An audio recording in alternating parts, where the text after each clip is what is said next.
السلام علیکم نحمدہ ونصلی علی رسولہ الکریم اما بعد فاعوذ باللہ من الشیطان الرجیم بسم اللہ الرحمن الرحیم اللہم صلی علی محمد وعلی آل محمد کما صلیت علی ابراہیم وعلی آل ابراہیم انک حمید مجید اللہم بارک علی محمد وعلی آل محمد کما بارکت علی ابراہیم وعلی آل ابراہیم انک حمید مجید۔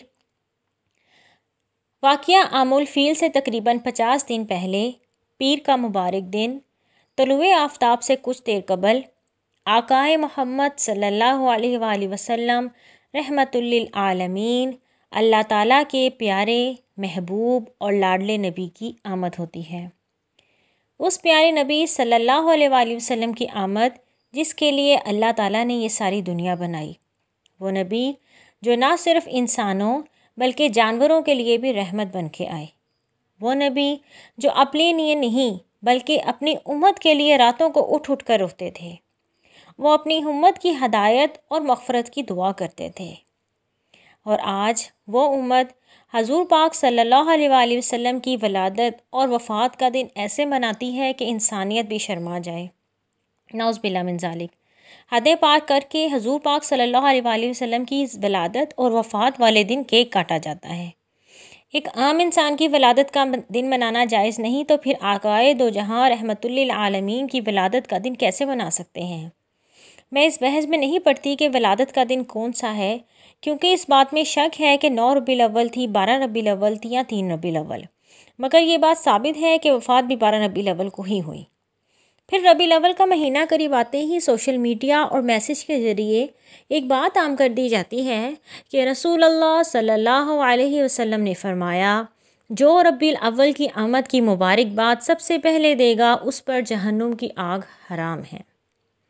یہ حدیث خود ساختہ ہے، جھوٹی ہے، کتب حدیث میں ایسی کسی حدیث کا ذکر نہیں ہے۔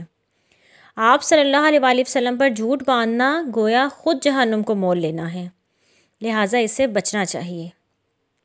اللہم فقہنا فی الدین، اے اللہ ہمیں دین کی سمجھ عطا فرما، آمین۔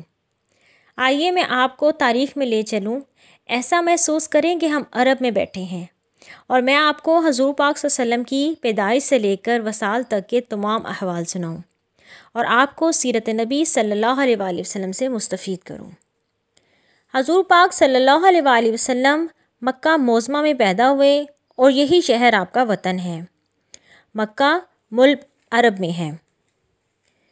مکہ کے بارے میں یہ بات مشہور ہے کہ اس کی سرزمین میں خانہ کعبہ ہے۔ مکہ کے بارے میں صرف یہ کہہ دینا ہی کافی ہے۔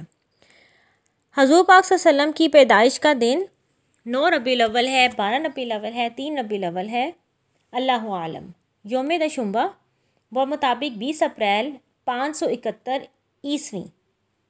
حضور پاک صلی اللہ علیہ وسلم صبح کی نماز کے وقت یعنی صبح صادق کے بعد اور آفتاب کے نکلنے سے پہلے پیدا ہوئے۔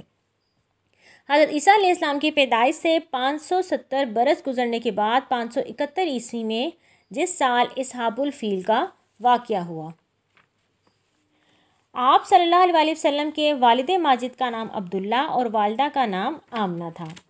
آپ کی دادی کا نام فاطمہ اور نانی کا نام برہ تھا، اور آپ کی تمام دادیاں اور نانیاں خاندان قریش کی معزز اور شریف گھرانوں کی صاحبزادیاں تھیں۔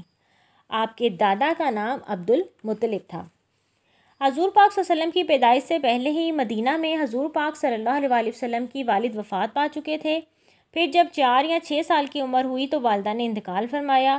آپ کی پرورش ایمن اور عبد المطلب کے سپرد ہوئی، مگر جب عمر مبارک 8 برس 2 ماہ 10 دن کی ہوئی تو 140 برس کی عمر پا کر عبد المطلب کا بھی انتقال ہو گیا اور پرورش ابو طالب کے سپرد ہوئی۔ حضور پاک صلی اللہ علیہ وسلم کو چند دن آپ کی والدہ ماجدہ نے دودھ پلایا، پھر ثویبہ نے، اور پھر مستقل طور پہ حضرت حلیمہ سعدیہ رضی اللہ عنہ کو یہ خدمت سپرد ہو گئی۔ انہوں نے 2 سال تک دودھ پلایا۔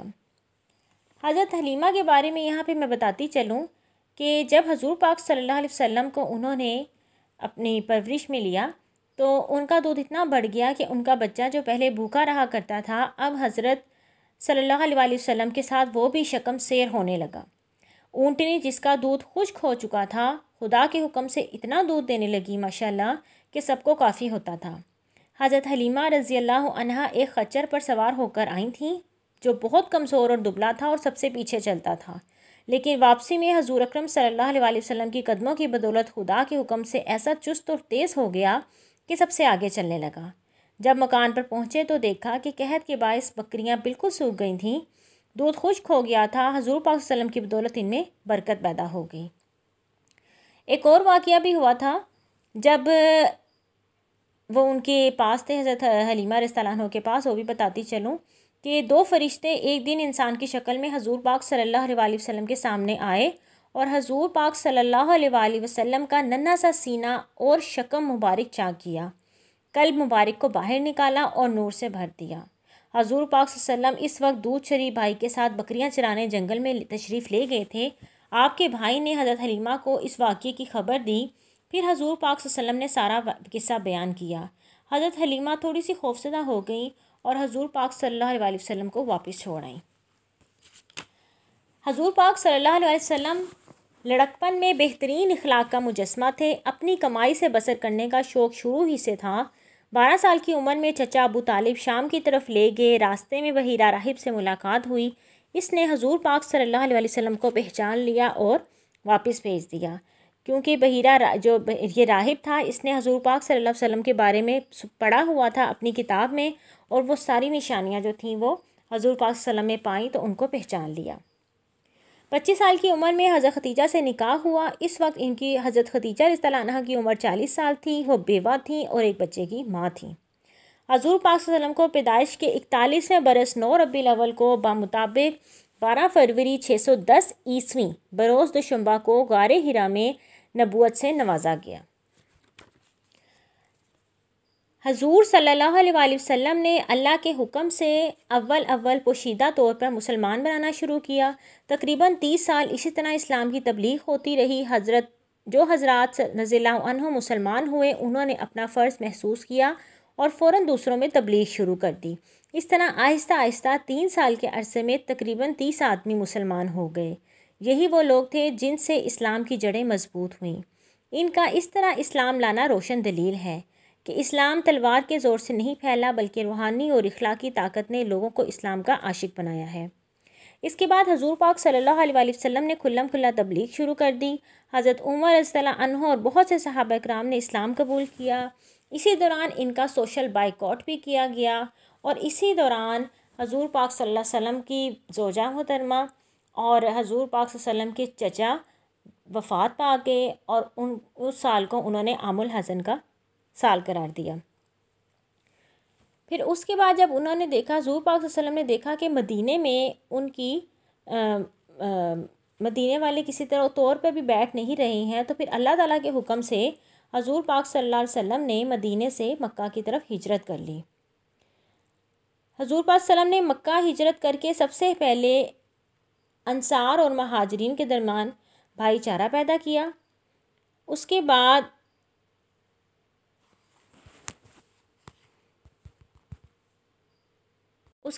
جب میراث اور تقسیم ترکہ کی آیتیں قرآن پاک میں نازل ہو گئیں تو پھر یہ حکم بھی منسوخ ہو گیا۔ انہی مشکلات میں کفار سے جنگ و قتال بھی کیے۔ غزوہ احد، غزوہ بدر، غزوہ خندق اور غزوہ حنین اور بھی بہت سے غزوات لڑے، اور اللہ تعالیٰ نے ان کو فتح سے ہمکنار کیا۔ مگر غزوہ احد میں مسلمانوں نے اپنی زیادہ تعداد پہ غرور کیا، اس وجہ سے ان کو بھاری نقصان اٹھانا پڑا۔ انہی مشکلات میں کفار سے جنگ و قتال بھی جاری تھا، اسلام کے لیے تبلیغ بھی جاری تھی، اور اللہ تعالیٰ حضور پاک صلی اللہ علیہ وسلم اللہ تعالیٰ کے حضور بھی اکٹھے ہوتے تھے۔ حضور پاک صلی اللہ علیہ وسلم اللہ تعالیٰ کے حضور حاضری بھی دیتے تھے۔ تو اسی سال 63 سال کی عمر میں حضور پاک صلی اللہ علیہ وسلم ایک دن بیمار ہو گئے۔ 28 صفر 11 ہجری کو بروز منگل حضور پاک صلی اللہ علیہ وسلم کے سر میں درد شروع ہوا، پھر تیز بخار آخر تک رہا۔ بخار اس قدر تیز تھا کہ کسی پر بھی نہیں دیکھا گیا تھا۔ یہ کیفیت 14 دن تک رہی اور 17 نمازیں حضور پاک صلی اللہ علیہ وسلم مسجد میں نہ پڑھ سکے۔ ان نمازوں کو حضرت ابوبکر صدیق رضی اللہ تعالیٰ عنہ نے پڑھایا۔ حضور پاک صلی اللہ علیہ وسلم نے انصار کے دلاسے کے لیے ایک تقریر فرمائی، ہوا کچھ یوں تھا کہ حضرت ابوبکر صدیق اور حضرت ابن عباس رضی اللہ عنہما نے دیکھا کہ انصار بیٹھے ہوئے رو رہے ہیں۔ سبب دریافت کیا تو انصار نے کہا، مجلس کی وہ شمع یاد آ رہی ہے جس کے ہم پروانے ہیں۔ حضرت عباس رضی اللہ عنہ حضور پاک صلی اللہ علیہ وسلم کی خدمت میں حاضر ہوئے اور انصار کی رنج و غم کی اطلاع دی۔ امت مرحومہ کے روحانی باپ کو اپنے نور چشم روحانی فرزندوں کا رنج کب گوارا ہو سکتا تھا؟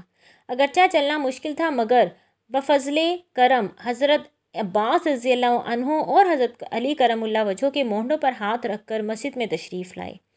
حضرت عباس آگے تھے۔ مسجد میں تشریف لا کے حضور پاک صلی اللہ علیہ وآلہ وسلم منبر کی پہلی سیڑھی پر ہی تشریف فرما ہو گئے اور ایک مختصر سی تقریر فرمائی۔ افسوس یہ آخری نشست تھی۔ اس تقریر کا خلاصہ یہ ہے، مجھے معلوم ہوا کہ میری وفات کا تصور آپ حضرات کو گھبرائے ہوئے ہے۔ کیا دنیا میں کوئی نبی کوئی رسول بھی مجھ سے پہلے اپنی امت میں ہمیشہ رہا ہے؟ یقیناً یہ وقت آنے والا ہے، آپ لوگ بھی اسی طرح دنیا کو چھوڑ دیں گے اور پھر جلد ہی مجھ سے ملیں گے۔ ہم سب کے ملنے کی جگہ حوض کوثر ہوگی انشاءاللہ۔ اللہ تعالیٰ ہمیں بھی حوض کوثر کے پاس اکٹھا کرنے کی توفیق عطا فرمائے۔ جو شخص اس سے سیراب ہونا چاہے اس پر لازم ہے کہ اپنے ہاتھ اور زبان کو بیکار کام اور بے فائدہ بات سے روکے۔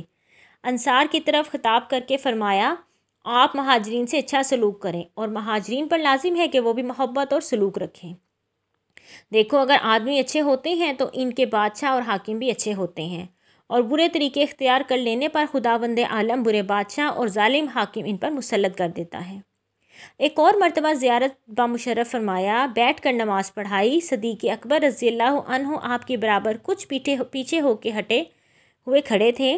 حضور اکرم صلی اللہ علیہ وآلہ وسلم تکبیر فرماتے تھے، حضرت ابوبکر رضی اللہ عنہ ان کو بلند آواز سے پہنچا رہے تھے۔ نماز کے بعد بیٹھے بیٹھے کچھ نصیحتیں بھی فرمائی، پھر تشریف لے گئے۔ افسوس یہ آخری نکلنا تھا۔ نصیحتوں کے سلسلے میں ارشاد ہوا، ابوبکر رضی اللہ عنہ سب سے زیادہ میرے محسن ہیں۔ خدا کے سوا کسی کو خلیل بناتا تو وہ ابوبکر رضی اللہ تعالیٰ عنہ ہوتے، مگر اب وہ میرے بھائی اور دوست ہیں۔ اور ارشاد ہوا، ابوبکر رضی اللہ عنہ کے دروازے کے سوا مسجد کے جتنے دروازے ہیں وہ سب بند کر دیے جائیں۔ کئی مرتبہ بخار کی تیزی میں غسل فرمایا، گویا پانی سے حضور پاک صلی اللہ علیہ وسلم نے علاج فرمایا، اور کچھ دوائیں بھی استعمال کرائی گئیں۔ 12 ربیع الاول بروز دوشنبہ بوقت دوپہر حضور پاک صلی اللہ علیہ وآلہ وسلم نے عالم فانی سے کوچ فرمایا۔ نزاع کے وقت ایک پانی کا پیالہ حضور اکرم صلی اللہ علیہ وآلہ وسلم کے پاس تھا، جس میں حضور دست مبارک ڈالتے اور چہرہ مبارک پر پھیرتے، اور زبان مبارک پر یہی دعا تھی، اللہم انی علی سکرات الموت۔ اور پھر حضور پاک صلی اللہ علیہ وسلم نے وفات سے کچھ دیر پہلے مسواک فرمائی اور اللہم الرفیق الاعلی، خداوند میں رفیق اعلیٰ کو پسند کرتا ہوں، فرماتے ہوئے دنیا کی نظروں سے اوجھل ہو گئے۔ انا للہ و انا الیہ راجعون۔ وفات کے وقت آپ صلی اللہ علیہ وآلہ وسلم کی چرپائی پہ صدیقہ محترمہ حضرت عائشہ رضی اللہ عنہا بیٹھی ہوئی تھیں۔ وفات کے بعد آپ کے جسم مبارک پر ایک خبرہ یعنی یمنی چادر حاضرین نے ڈالی، یہ بھی کہا جاتا ہے کہ فرشتوں نے ڈال دی تھی۔ وفات کی خبر سن کر صحابہ کرام بے خودی اور بدحواسی کے عالم میں تھے، یہاں تک کہ حضرت عمر فاروق رضی اللہ عنہ کو وفات کا یقین ہی نہیں آیا۔ حضرت عثمان رضی اللہ عنہ گونگے ہو گئے اور حضرت علی کرم اللہ وجہ ایسے ششت رہ گئے گویا سکتے میں ہوں۔ سب سے زیادہ صبر حضرت عباس حضور پاک صلی اللہ علیہ وسلم کے چچا اور حضرت ابوبکر صدیق رضی اللہ عنہ نے کیا۔ حضور پاک صلی اللہ علیہ وسلم کی عمر 63 سال تھی۔ حضور پاک صلی اللہ علیہ وسلم کو بغیر کپڑے اتارے بدن مبارک پر پانی بہایا گیا اور کپڑوں کے اوپر سے ہی ہاتھ پھیر دیا گیا۔ حضور پاک صلی اللہ علیہ وسلم کی قبر مبارک بگلی ہے۔ حضور پاک صلی اللہ علیہ وسلم وفات سے 1.5 دن بعد منگل اور بدھ کی درمیانی شب دفن ہوئے۔ قبر مبارک ایک بالش اٹھی ہوئی اور کہان نما ہے۔ حضور پاک صلی اللہ علیہ وسلم کے ساتھ اس حجرے میں صدیقین یعنی صدیق اکبر، فاروق اعظم رضی اللہ عنہما اور کچھ دفن ہیں۔ ایک قبر کی جگہ باقی ہے جس میں حضرت عیسیٰ علیہ السلام جو اب تک زندہ ہیں خدا کے حکم سے آسمان پر اٹھا لیے گئے ہیں، اور خداوند عالم کے حکم سے دجال کے زمانے میں زمین پر آئیں گے اور پھر وفات پا کر اسی خالی جگہ میں دفن ہو جائیں گے۔ حضور پاک صلی اللہ علیہ وسلم کی حیات مبارکہ ایک کوزیں بند کرنا آسان نہیں۔ آج میں نے پیدائش سے لے کے وصال تک کا بیان دیا ہے۔ انشاءاللہ اگلے بیان میں حضور پاک صلی اللہ علیہ وسلم کی گفتگو، ان کا حلیہ شریف اور ان کے اوصاف کے بارے میں بیان کروں گی۔ وما ارسلناک الا رحمۃ للعالمین وآخر دعوانا ان الحمد للہ رب العالمین۔